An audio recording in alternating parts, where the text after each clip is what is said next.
tous, c'est Medial Mag, l'interview tous les vendredis sur puremedia.com. Notre invité est un homme de direct, patron de l'information de BFM TV, que tout le monde s'arrache. Bonjour Hervé Bérou. Bonjour. Alors BFM TV est encore leader au mois d'août avec 2% de part de marché. La chaîne va fêter ses 10 ans dans quelques semaines. Un succès qui fait baver d'envie Vincent Bolloré, le patron de Canal+, qui veut relancer iTélé, qui va s'appeler CNews. Est-ce que cela vous inquiète pour l'avenir ? Je pense que c'est un peu tôt pour s'inquiéter. Oui. Pour l'instant, on voit bien que iTélé traverse une zone de turbulence. La direction vient de changer. La nouvelle direction est à peine en place. Et on n'a pas vraiment pu mesurer le projet exact de la nouvelle direction. Donc, on verra plus tard pour s'inquiéter. Mais on reste évidemment vigilant. Nous, toute la difficulté pour nous est de rester concentrés. Voilà, en ce moment, il se passe des choses chez nos concurrents. Ça pourrait avoir pour effet un relâchement de notre côté. Il ne faut pas. Il faut rester concentré. C'est une bonne nouvelle, cette crise chez votre principal concurrent ? Non, c'est pas une bonne nouvelle. D'abord, moi j'avais de très bonnes relations avec Cécilia Ragnaud et Céline Pigalle, l'ancienne direction. On travaillait bien ensemble, même si je ne partageais pas toujours leur façon de décrire le paysage des chaînes d'info. Mais on s'entendait bien. Enfin, on était des concurrents qui s'appréciaient. Qui se respectaient. Et voilà, qui se respectaient et qui s'appréciaient. Voilà, je ne connais pas la nouvelle direction. Il faut un peu plus de temps pour parler de tout ça. Ils ont tenté de vous débaucher pour prendre la direction de l'information chez iTélé ? Non.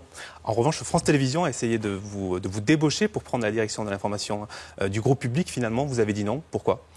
Je suis resté d'abord par attachement pour le groupe Next Radio TV, pour BFM TV, pour Alain Veil, pour la rédaction de BFM TV. J'y suis depuis 5 ans, j'y suis très heureux. On a fait plein de choses depuis 5 ans. À la fois, mon contact a été très bon avec Delphine Ernotte. Oui. Voilà, on s'est vu longuement et ça s'est très bien passé. Son projet était intéressant. Mais son projet de lancer une chaîne d'information aussi, est-ce que c'était justement compliqué d'aller sur France Télévisions pour lancer une chaîne concurrente à BFM TV ? Oui, par ailleurs, ça n'aurait pas été simple, évidemment. Aller en face, essayer de contrecarrer ce que j'ai contribué avec d'autres à faire depuis 5 ans, ça aurait pu être un peu compliqué, mais l'essentiel n'est pas là. Je suis resté d'abord par attachement, et puis pour le groupe, et puis pour le projet, parce qu'Alain Veil m'a convaincu que il allait encore se passer des choses dans l'avenir, et il s'en est passé. Il s'en passe, on va en parler. Alors justement, iTélé ne sera plus bientôt votre seule concurrente. 2 chaînes d'information pourraient arriver face à BFM. Voilà, pourrait. LCI qui aura la décision à la fin de l'année du CSA pour passer sur la télé gratuite. Et évidemment, France Télévisions avec cette chaîne d'information. Est-ce que c'est une bonne nouvelle pour le pluralisme de l'info ? Non, ce n'est pas une bonne nouvelle. On l'explique sans relâche depuis maintenant plusieurs années, parce que ce dossier dure.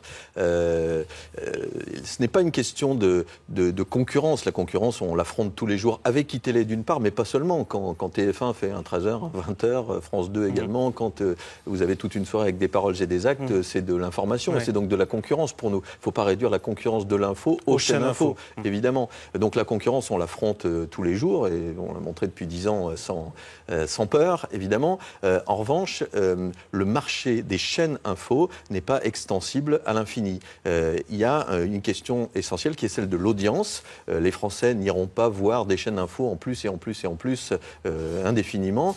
Si une 3e chaîne info, voire une 4e arrive, l'audience des chaînes info se fragmentera, se réduira mécaniquement. Donc les chaînes info gagneront moins d'argent pour ce qui est de BFM TV. iTélé en perd déjà. BFM en gagne pas mal déjà. En gagne un peu aujourd'hui, mais après en avoir beaucoup perdu pendant les premières années. Et donc les chaînes auront moins d'argent pour faire de la bonne information. Donc à l'arrivée, on devra réduire nos moyens, et à l'arrivée, c'est le public qui en pâtira. Donc c'est une paupérisation de l'information, selon vous. Alors tous vos concurrents s'inscrivent justement en opposition à BFM devant le CSA. LCI a défendu un modèle avec moins de hard news, casser la spirale du flot de l'image, c'était les mots de Nance Paolini. Est-ce que vous croyez à cette promesse, ou ils vont, une fois lancés, revenir à ce que vous faites tous ? Écoutez, honnêtement, je n'en sais rien. Entre le projet qu'a présenté LCI il y a 1 an, le projet qui a été présenté récemment, il est quand même difficile de s'y retrouver. J'ai entendu récemment une chaîne qui reste une chaîne d'infos, mais qui fait moins d'infos. Une chaîne qui s'adresse plutôt aux seniors, mais qui présente un journal pour les enfants. Honnêtement, sans juger ce projet, j'ai du mal à m'y retrouver. Et j'ai surtout du mal à comprendre quelle serait la véritable valeur ajoutée de ce projet. Pourquoi aujourd'hui BFM TV fait 2 fois plus d'audience qu'ITélé ? Je pense vous allez me dire que vous êtes meilleur, sans doute, mais non, quels sont les... Non.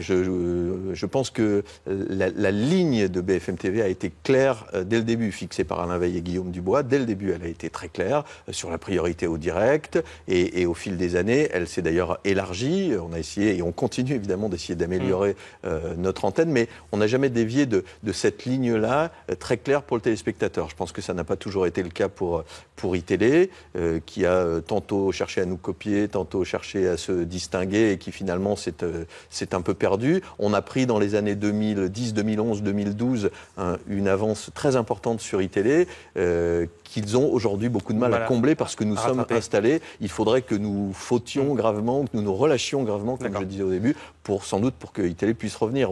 Dans les conditions d'aujourd'hui, ça paraît être difficile. Alors justement, iTélé se démarque avec des stars de l'info à l'antenne, Bruce Toussaint le matin, Audrey Pulvar le soir. Pas sur BFM TV. En revanche, cette saison, vous êtes allé chercher une star du petit journal qui s'appelle Salia Braclia. Pourquoi avoir recruté cette journaliste politique sur BFM?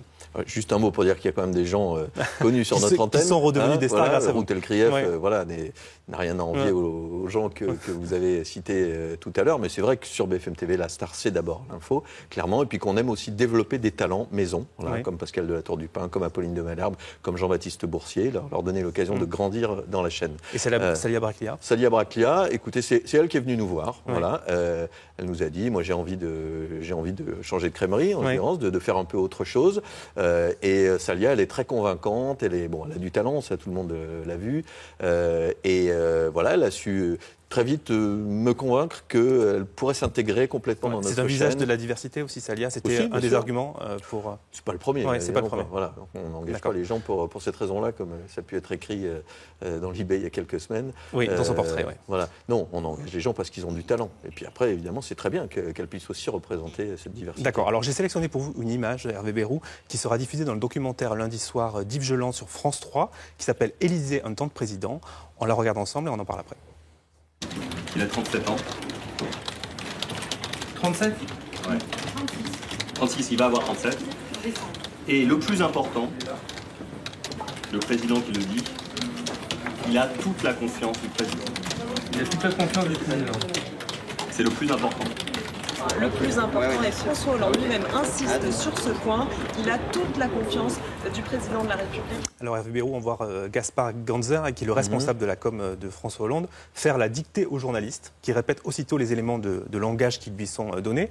Alors on reproche souvent aux chaînes d'info d'imposer le tempo médiatique. Est-ce que là, c'est pas l'inverse, c'est le politique qui dit quoi dire?